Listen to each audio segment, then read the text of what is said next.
Сайн байцгаана уу? Шинэ өглөөний мэнд хүргье. Хамтдаа өглөө бүр эзэн бурхны үгнээс суралцаж түүний оршихуйг, түүний дуу хоолойг сонсхийг хүсэмжилж ирэлхийлж байдаг итгэл нэгт ахын дүүс та бүхэндээ баярлалаа. Тэгэд энэ цагийг эзэн таатхан талархан залбирч эхлүүлье. Хайртай их эзэн аваа, энэ цагийг танд даатгаж байна. Эхнээс нь дуустал та өөрийн үгээр, өөрийн нэгүслэр та миний амаар дамжуулан та итгэгч ахын дүүсийг минь итгэлээр барьж усгуултгай гэж ерөн залбирч байна. Үгийн цагийг сонсож байгаа хүн нэг бүр таны нэгүсэл хамт байж таны ариун оршихуй дүүрэн байх болтугай. Иесусийн нэрээр ерөн залбирч байна. Амен. За бүгдээрээ хамтдаа Иохан 17 дугаар бүлгээс судалж байгаа.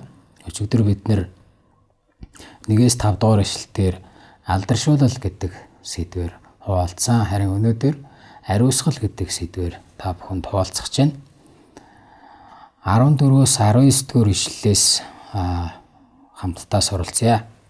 Би таны үгийг тэдэнд өгсөн. Би энэ ертөнцийнх биш адил тэд бас энэ ертөнцийнх биш тул ертөнц тэднийг үзэн ядсан юм. Тэднийг та ертөнцөөс аваач гэж би гуйхгүй. Харин муу нэгнээс хамгаалахыг гуйж байна. Би ертөнцийнх биш адил тэд бас ертөнцийнх биш. Үннээр тэднийг ариусгаач. Таны үг үнэн мөн. Та намайг ертөнцөд илгээсний адилаар би мөн тэднийг ертөнцөд илгээв. Тэд бас үннээр ариусгагдахын тулд би өөрийгөө тэдний төлөө ариусгана. Амен. Энэ хэсгээс бүгдээрээ 3 чухал санааг ярилцгаулна. За нэгдүгээрт нь Иесус ертөнцийнх биш адил бид бас энэ ертөнцийнх биш ээ гэдгийг сурна. Хоёрт нь болохоор үнэн буюу Бурхны үг биднийг ариусгана.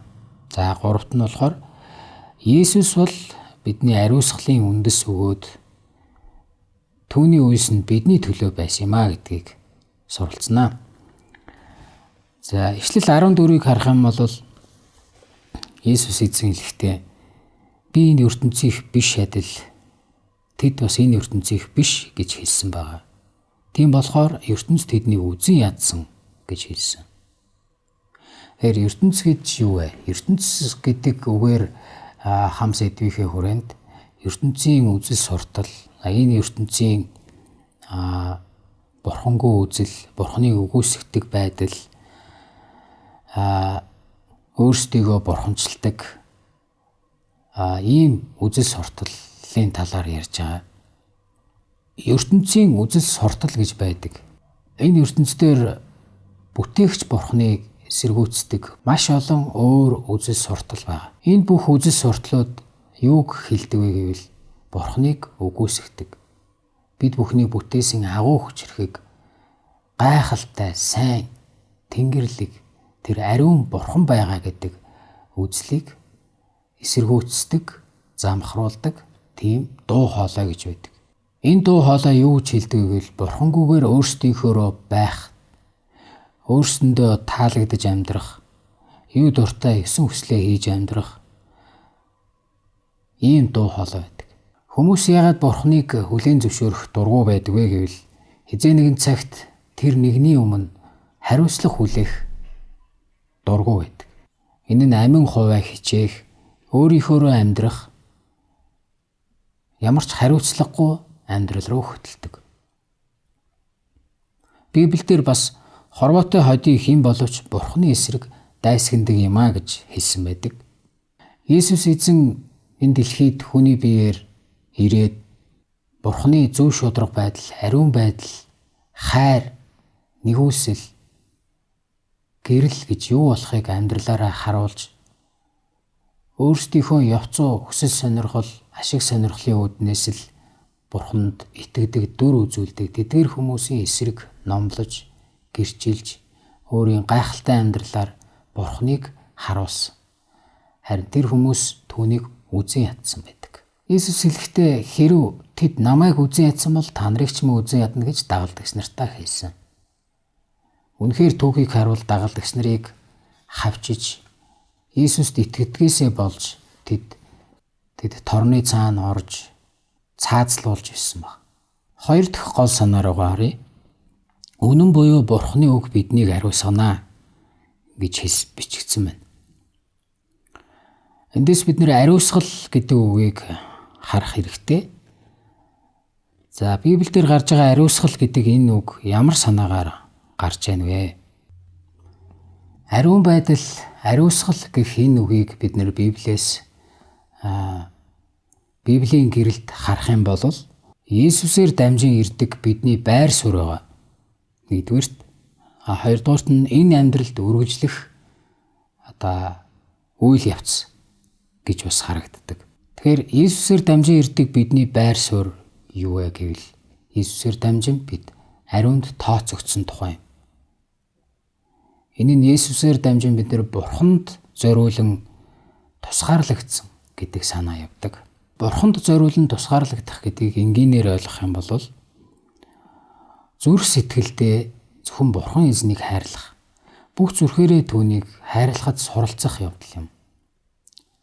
Өөрөөр хэлбэл хамгийн нэгдүгээрт Бурханыг тавьж сурнаа л гэсэн үг. Библиэлд бас зүрхээ хоцлох талаар ярьдаг. Гим хийх хүслээ тайрч хаях. Энэ үнэхээр гайхалтай. Бурханд зориулагдсан тусгаарлагдах гэдэг бол зөвхөн түүний оршихуйд байхыг юунаас илүү эрхэмлж түүнтэй хамт алхахыг амьдралынхаа хамгийн номер 1 зорилго болгохыг хэлж байгаа. Итгэлийн бааtruуд Библиэлд гардаг агуу сүнслэг өдөртөгчид Бурхантай маш ойр дотн алхаж сурсан байдаг. Тэдний амьдралын хамгийн чухал үнэт зүйл бол Бурханы оршихуйд байх, Бурхантай өөртөө нөхөрлөх явдал болсон байдаг. Түүний оршихуйд л бид нар амьдралын хамгийн үн цэнтэй, утга учиртай тэр байр сууриа мэдэрдэг. Тэгэхээр энэхүү байр сууриндаа итгэж, энэхүү байр сууриндаа зохистой амьдрахыг Библи биднээс ятгах байна. 3 дахь чухал ойлголт нь Иесусийн ариусгал бидний төлөө байсан. Иесус эзэн бол ямар ч гэм нүгэлгүй ариун байсан. Харин тэр бидэнд үлгэр дуурайлуулж бас бидний өмнөөс тэр өөрийгөө ариусгана гэж хэлсэн байна. Энэ загалмай дээр өөхөх тухай байсан. Гецсемийн цэцэрлэгт Иесус эзэн залбирахдаа хөлсөн цусан тусал болон Бурхан руугаа хандан сүнсэндээ яолцсон залбирч ирсэн. Хэрв энэ зовлонг боломжтой бол та надаас зайлуулж өгөөч гэж тэр шаналан залбирсан. Гэвч миний хүсэл биш, таны хүсэл биелгээ гэж Иесус эзэн залбирсан. Энэ бол өөрийгөө үгүйсгэсэн бидний өмнө үлгэр дуурайлуулсан Иесусийн үгс байсан юм аа. Иесус бидэнд өөрсдийн хүслийг биш, Бурханы хүслийг нэгдүгээр тавих үлгэр дуурайл үзүүлсэн. Энэ бүгдийг дүгнээд хэлэхэд бид энэ ертөнцийнх биш гэдгээ санаж зөвхөн Бурхан эзнээ нэгдүгээр тавьж түүнд зориулсан үнэнч ариун байдлаар амьдрцгаая. ертөнцийн дуу хоолой бидэнд ашигтай санал тавьдаг. Амар хэлбэр аргаар амжилт олох, шудраг бусаар хэн нэгнийг хохирон байж өөрөө ашиг олох, алдар нэр хөөх ийм л арга замыг бидэнд санал болгодог. Харин Бурханы арга зам бол өөр юм.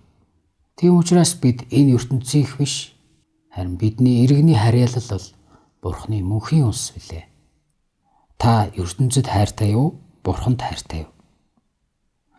ертөнцийн дүрмээр амьдарч байна уу? Эсвэл Бурханы үгэнд дуулууртай амьдарч байна уу? Зөвхөн Иесус л Бурхан эцэгт хүрэх цорын ганц зам, үнэн, ам билээ. Хамтдаа залбирцгаая.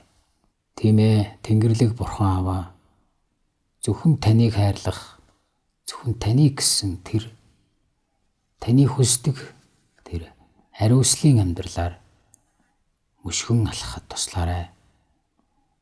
Эзэн минь, зөвхөн таныг нэгдүгээр тавьж сурахад энэ амьдралын туршид та бидэнтэй хамт байж өдөртөн чиглүүлж сул дорой үед минь босгон байгуулж хизээч орхихгүй хизээч хаяхгүй учраас тандаа талархаж байна. Бидний амьдралын хамгийн чухал зүйл бол зөвхөн та билээ. Зөвхөн та л бидэнд хамгийн сайн мөнх амийг өгнө. Зөвхөн таал бидэнд хамгийн сайныг өгдөг эзэн. Өөрийнхөө замаар биднийг дагуулаарай. Иесусийн нэрээр залбирлаа. Амен.